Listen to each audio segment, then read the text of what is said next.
Kayo po ba ay isa sa mga mananaya at nag-iisip ka sa ngayon kung ano pa mga pinaka-the best na pwede nating gawin para po tayo ay dumaloy ang magandang kapalaran at maging magaan ang daloy ng swerte? Kung napapansin ninyo na parang napakailap ng swerte at parang humihigit ka ng ahas sa lungga para lang ikaw ay swertihin, gamitan natin ito ng bulak para pagaanin ang daloy ng swerte.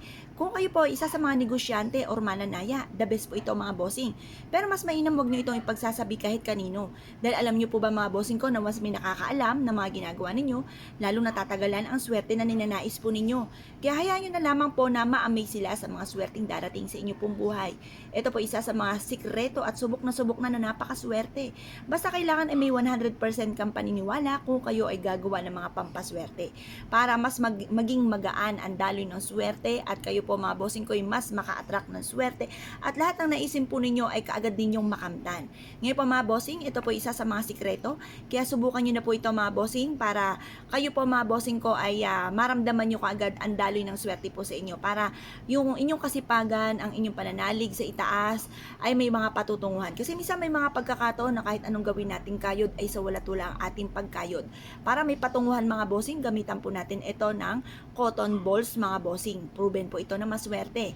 Ngayon pa mga bossing, isang cotton balls ay okay na po yan. At pagkatapos, samahan natin ito ng sinulid na kulay pula. At ganoon din po mga bossing, basta kung kayo po ay gusto nyong magtahi ng unton, pwede naman.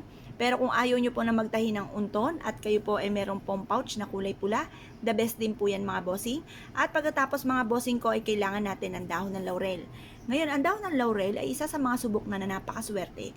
Proven po ito mga bossing. Wala ka ng ibang hahanapin pa. Ito pa mga bossing ko ay magbibigay ng tagumpay sa inyo po sa buhay. Ito pa mga bossing, mag-wish ka sa kanya ng 10 pesos, ang ipagkakalob sa inyo ay 100 pesos. Ganon siyang ka-generous mga bossing. Ngayon pa mga bossing, ang paggawa po ng ganito kailangan sa umaga. 6:30 or kaya po ay alas 7, basta hanggang alas 8 lang ng umaga ang paggawa ng pampaswerte. Samahan din po natin ito mga bossing ko ng asin. Kapranggot na asin ay sapat na mga bossing. Ngayon pa mga bossing, kahit gantong kadami lamang, okay na po ito. At ito pa mga bossing ko ay ilalagay po natin. Pagsasama-samahin natin ang perpektong sangkap na ito dito sa pouch at ganoon din po itong ating bulak.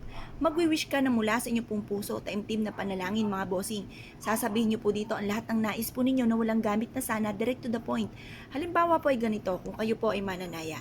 Sabihin nyo sa pamamagitan nito ay magtutuloy-tuloy ang agos ng swerte at lahat ng mga pangarap ko ay matutupad. Banggitin ang mga numero na inyo pong tinatayaan, yung mga alagang numero po ninyo. Huwag ka namang magpabago-bago ng numero dahil ito po ay i-wish nyo na po dito, yan lang ang lagi nyong aalagaan, yan ang lagi nyong tatayaan. Halimbawa po kayo po ay paborito nyo ang numero 1, 7, 25, 40, or kaya po ay 9 or kaya 18, pili lang po kayo dyan mga bossing, or kaya po ay 43, yan. Mamili lang po kayo dyan kung anong gusto nyo pong alisin. Sample lang naman po yan mga bossing. Yan po mga bossing, kapag binulong nyo na dito na kayo po ay makatama na malaking halagang pera, or sa inyo po negosyo ay dyan na po kayo yumaman, or kaya po sa mga nirarakit ninyo ay magtagumpay na po kayo dyan. Basta kung ano man ang gusto po ninyo, i-wish na po dito. Or kaya gusto ko magkaroon ng mansyon, gusto ko magkaroon ng sarili kong negosyo, or kaya gusto ko magkaroon ng sasakyan. Banggitin nyo kung ano yung gusto nyo sa sasakyan mga bossing. Ngayon pa mga bossing, basta isikreto nyo lang ang paggawa nito.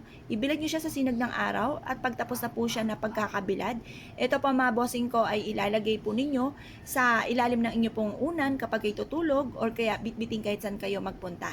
Lalo-lalo na kung ikaw ay tataya, ulitin muli ang numero na alaga po ninyo mga bossing. Ito po isa sa mga subok na napakaswerte. Kaya kung kayo pinaniniwala sa mga gatong mga pamamaraan, ay ura-ura day gawin nyo na po ito mga bossing. Na 100% ang paniniwala at ibulong mula sa inyo pong puso ang lahat ng inyong kahilingan. Kung kayo pinaniniwala sa mga gatong mga pamamaraan at nais nyo po itong gawin, good luck po sa inyo po lahat.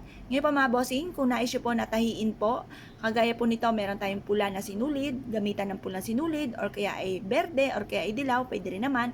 At ganoon din po ang telang pula, dilaw, or kaya ay berde. Ngayon pa mga bossing, kung meron naman kayong pouch na lang po ang inyo po rin gamitin at bitbitin kahit saan kayo magtungo. Hahawi ako anumang mga kamalasan na maaaring naghihintay po sa inyo. Maaaring ito po isa rin sa mga mabibisang proteksyon na nire-recommenda ko po sa inyo po mga bossing upang sa ganon makamit ang tagumpay na matagal ng pinapangarap. Kaya kung pinaniniwala, ay siya, good luck po sa inyo po lahat!